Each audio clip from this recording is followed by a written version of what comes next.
మన వారాహి సిల్వర్ జ్యువెలరీలో అద్భుతమైన ఆఫర్స్ పొందండి మరియు కార్ గెలుచుకునే గొప్ప అవకాశం.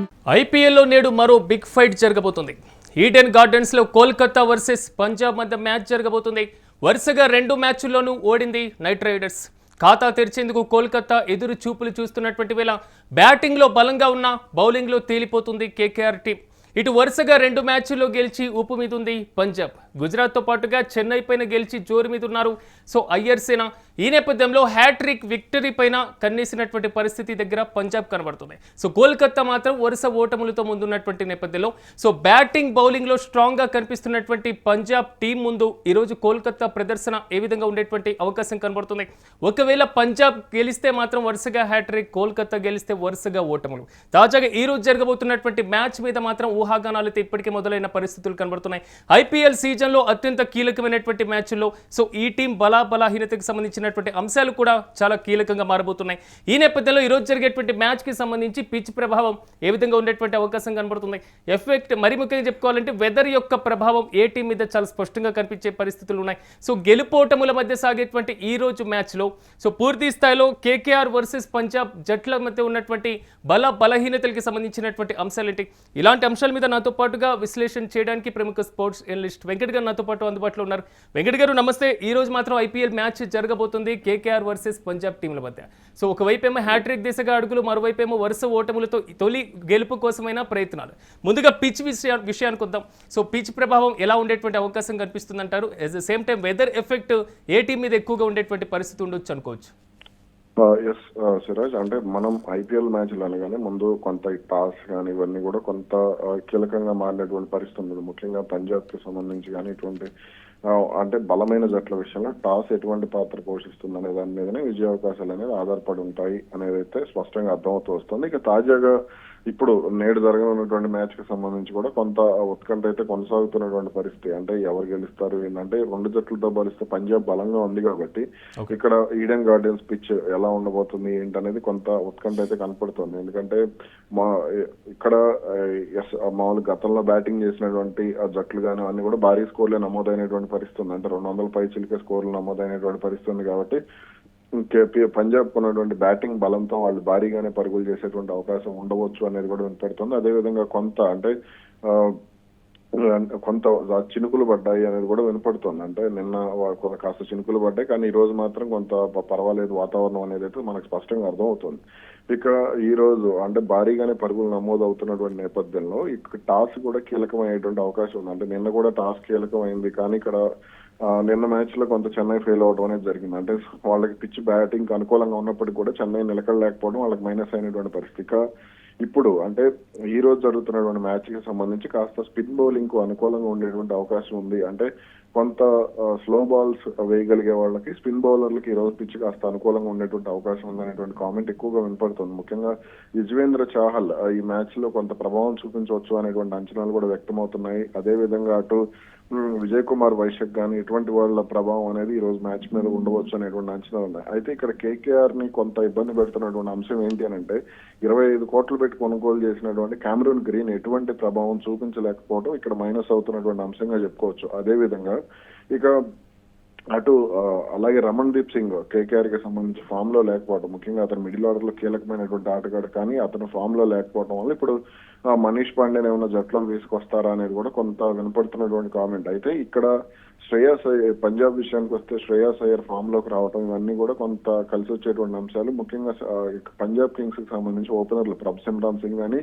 అలాగే ప్రియాంష్ ఆర్య కానీ వీళ్ళిద్దరు కూడా మంచి ఫామ్ లో ఉండటం, అలాగే కూపర్ కాన్లీ కానీ లేదంటే నెహాల్ వదేరా కొంత ఫామ్ లో లేకపోవడమే కంగారు పెడుతుంది. అలాగే వీళ్ళకి లోయర్ మిడిల్ ఆర్డర్ అనేది చాలా బలంగా ఉందని చెప్పవచ్చు. మార్కస్ స్టోయినిస్ కానీ మార్కో హెన్సేన్ కానీ ఇలాంటి వీళ్ళు చాలా వరకు కూడా అడ్వాంటేజ్ అయ్యేటువంటి ఛాన్సెస్ అయితే ఉన్నాయి. అటు కేకేఆర్ కి సంబంధించి కూడా కొంత అంకురిష్ రఘువంశీ ఒక్కడే ఫామ్ లో కనపడుతున్నాడు. ఫిన్నెలెన్ కొంత దూకుడుగా ఆడుతున్నప్పుడు కూడా కీలకమైనటువంటి సమయాల్లో వికెట్ కోల్పోవడం అనేది అతనికి మైనస్ అవుతున్నటువంటి అంశం. అలాగే సునీల్ నారాయణ్ వంటి ఆటగాడిని, అనుకుల్ రాయ్ వంటి ఆటగాళ్లను వినియోగించుకోలేకపోవడం టాప్ ఆర్డర్ కి సంబంధించి అనేది కొంత విమర్శలకు దారితీస్తున్నటువంటి పరిస్థితి. అలాగే వాళ్ళ బౌలింగ్ కూడా అంత బలంగా లేదు. అటు కార్తిక్ త్యాగి కానీ ముజర్బానీ కొంత పర్వాలేదు అనిపిస్తున్నాడు, కానీ వరుణ్ చక్రవర్తి అంత ప్రభావం చూపించలేకపోతున్నాడు, అతను ఫామ్ కోల్పోయాడు. అలాగే సునీల్ నారాయణ్ ప్రభావం కూడా చాలా తక్కువగా కనపడుతుంది. అలాగే వైభవ్ అరోరా కానీ నవదీప్ సైని కానీ ఉమ్రాన్ మాలిక్ కానీ వీళ్ళ ముగ్గురులో నవదీప్ సైనికి కొంత అవకాశం ఇవ్వాలి అనేటువంటి డిమాండ్లు కూడా ఉన్నాయి. ఓకే, కొంతవరకు అంటే ఈ తక్కువ పీరియడ్లో అయినా కానీ కోల్కతా సో బోని కొట్టడానికి ఉండాల్సినటువంటి కనీస లక్షణాలు ఏంటంటారు, అంటే చేంజెస్?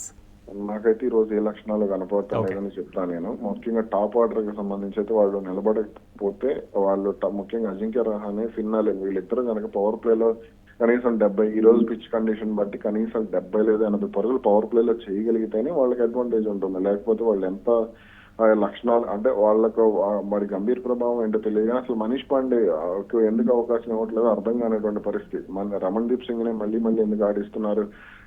మనీష్ పాండే రూపంలో వాళ్ళకి మంచి నాణ్యమైనటువంటి బ్యాట్స్మెన్ ఉన్నాడు, అతను టాప్ ఆర్డర్ లో కూడా యూజ్ చేసుకోవచ్చు వాళ్ళు, కానీ అతన్ని సరిగా వాడుకోవట్లేదు. అలాగే బౌలింగ్ యూనిట్ కి సంబంధించి కూడా వాళ్ళకు అసలు మిడ్ స్టార్క్ వాళ్ళు వదిలేసుకోవడం పెద్ద మైనస్ వేలం పాటలు. కాబట్టి లాస్ట్ 2025 మెగా వేలం టైంలో, కాబట్టి ఇవన్నీ కూడా కేకేఆర్ కు పెద్ద మైనస్లు గానే చెప్పుకోవచ్చు మనం. సో కొంతవరకు పంజాబ్ టీంలో ఉన్నటువంటి మైనస్లు అంటే ఏం చెప్తారు సార్? పంజాబ్ టీంలో మిడిల్ ఆర్డర్ ఫెయిల్ అవుతుంది. ముఖ్యంగా నెహాల్ వదేరా, శశాంక్ సింగ్ వీళ్ళిద్దరూ ఫామ్ లోకి రావాలి. మార్కస్ స్టోయినిస్ ని వాళ్ళు టాప్ ఆర్డర్ కూడా యూజ్ చేసుకోవాలి వికెట్లు పడుతున్నప్పుడు, కాబట్టి అది మిస్ అవుతుందని చెప్తాను నేను. అదే విధంగా వీళ్ళ బౌలింగ్ యూనిట్ కి సంబంధించి హర్షదీప్ సింగ్ భారీగా పరుగులు ఇవ్వటం వాళ్ళకి మైనస్ అవుతుంది.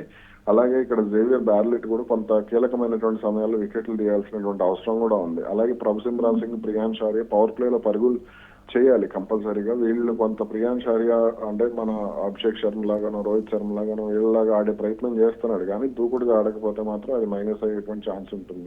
రెండోది ఎక్స్పెక్టెడ్ స్కోర్ ఏ విధంగా ఉండే ఛాన్స్ ఉండొచ్చు? 220 పైగానే ఈరోజు స్కోర్ నమోదయ్యేటువంటి ఛాన్సెస్ అయితే కనపడుతున్నాయి సార్, ప్రస్తుత పిచ్ కండిషన్ బట్టి చూస్తే. ఓకే, ఫైనల్ గా మ్యాచ్ విన్ మాత్రం పంజాబే అంటారు? పంజాబ్ కి కనపడుతుంది అవకాశం. ఓకే, రైట్ వెంకట్ గారు, థ్యాంక్ యూ. ఓవరాల్గా మాత్రం ఈరోజు ఐపీఎల్లో అత్యంత కీలకమైన మరో బిగ్ ఫైట్ అయితే జరగబోతుంది. ఈడెన్ గార్డెన్స్లో కోల్కతా వర్సెస్ పంజాబ్ మధ్య మ్యాచ్ జరగబోతుంది. వరుసగా 2 మ్యాచ్ల్లో కూడా నైట్ రైడర్స్ ఓడిపోయినటువంటి పరిస్థితి.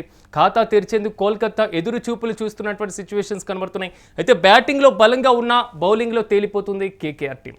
ఇక వరుసగా 2 మ్యాచ్ల్లో కూడా గెలిచి ఉప్పు మీద కనబడుతుంది పంజాబ్. అదేవిధంగా గుజరాత్, చెన్నైల పైన గెలిచి జోరు మీద ఉన్నారు అయ్యర్ సేన. ప్రధానంగా హ్యాట్రిక్ విక్టరీకి వైన కన్నువేస్తుంది పంజాబ్. ఈ నేపథ్యంలో బ్యాటింగ్ బౌలింగ్లో స్ట్రాంగ్గా కనిపిస్తున్నటువంటి పరిస్థితి కనబడుతుంది Punjab team. So Punjab team మాత్రం ఒకవైపు బ్యాటింగ్ బౌలింగ్ వైపు స్ట్రాంగ్గా కనబడుతుంటే మరోవైపు బౌలింగ్ అంతవరకు మాత్రం పూర్తి స్థాయిలో కోల్కతా టీం మాత్రం వీక్గా కనబడుతున్న సిచ్యువేషన్ కనబడుతుంది. ఈరోజు బౌలింగ్ ఫ్రెండ్లీ పిచ్గా ఉండేటువంటి పరిస్థితి కూడా ఉంటుంది కాబట్టి సో పిచ్ ప్రభావం అనేది స్లో బౌలింగ్ మీద ఎక్కువగా ఎఫెక్ట్ చూపించేటువంటి పరిస్థితులు అయితే కనబడుతున్నాయి. కానీ మోస్ట్ ఆఫ్ ది పూర్తి స్థాయిలో మాత్రం పంజాబ్ టీమే హ్యాట్రిక్ వైపుగా అడుగులు వేసే పరిస్థితులు అయితే మాత్రం చాలా స్పష్టంగా కనబడుతున్నాయి అనేది మాత్రం విశ్లేషకులు చెప్తున్నటువంటి మాట. మరోవైపు కోల్కతా మాత్రం బ్యాటింగ్ బౌలింగ్లో కూడా అంతగా స్ట్రాంగ్గా లేకపోవడం, వరుసగా ఓటములు ఉండడం, సో అంత ప్రభావం చూపించలేకపోతుంది అనేది మాత్రం ఆ టీం దగ్గర నుంచి వస్తున్నటువంటి ప్రధానమైనటువంటి విషయాలు. దీంతో పాటుగా ఈరోజు మాత్రం స్కోర్ 210+ ఉండేటువంటి ఛాన్స్ ఉంటుంది అనేది మాత్రం చాలా స్పష్టంగా కనబడుతుంది. గతంతో ఐపీఎల్ మ్యాచ్లతో పోలిస్తే ఈసారి మరింత స్కోర్ పెరిగేటువంటి ఛాన్స్ ఉంటుంది అనేది మాత్రం వాదన బలంగా వినబడుతుంది. ఓవరాల్గా మాత్రం ఏ టీం ప్రభావం ఎంతవరకు ఉండేటువంటి పరిస్థితులు కనబడుతున్నాయి. బ్యాటింగ్ పరంగా, బౌలింగ్ పరంగా పంజాబ్ టీం బలంగా కనబడుతుంది కాబట్టి బౌలింగ్ పరంగా కేకేఆర్ టీం చాలా వరకు వెనకడుగు వేసినటువంటి సిచ్యువేషన్. సో అంతగా ప్రభావం చూపించలేకపోతున్నటువంటి పరిస్థితి. దీని ప్రభావం వల్లే రీసెంట్గా జరిగినటువంటి 2 మ్యాచ్ల్లోనూ ఆ టీం ఓడిపోయినటువంటి పరిస్థితి. మొత్తం మీద చూడాలి ఈరోజు ఎంతవరకు స్కోర్ వచ్చేటువంటి పరిస్థితి కనబడుతుంది. పిచ్ ప్రభావం ఏ టీం మీద ఎక్కువగా పడుతుంది. సో సొంత గడ్డ పైన ఆడిన కోల్కతా టీం ఈరోజు విన్ అయ్యేటువంటి పరిస్థితులు మాత్రం చాలా తక్కువగానే ఉన్నాయనేది మాత్రం విశ్లేషకులు చెప్తున్నటువంటి మాట. సో ఈరోజు వచ్చేటువంటి స్కోర్తో పాటుగా పిచ్ ప్రభావం, వెదర్ ప్రభావం, అదేవిధంగా టీమ్స్ ముందుకు తీసుకువెళ్ళేటువంటి ప్రభావం, ఈ మొత్తం కనపడిసి ఫైనల్ రిజల్ట్ ఏమొస్తుంది అన్న దాని మీద మాత్రం రకరకాల ఊహాగానాలు కనబడుతున్నాయి. ఈరోజు సాయంత్రం కల్లా దీనికి సంబంధించి క్లారిటీ వచ్చేటువంటి అవకాశం అయితే మాత్రం చాలా స్పష్టంగా కనబడుతుంది.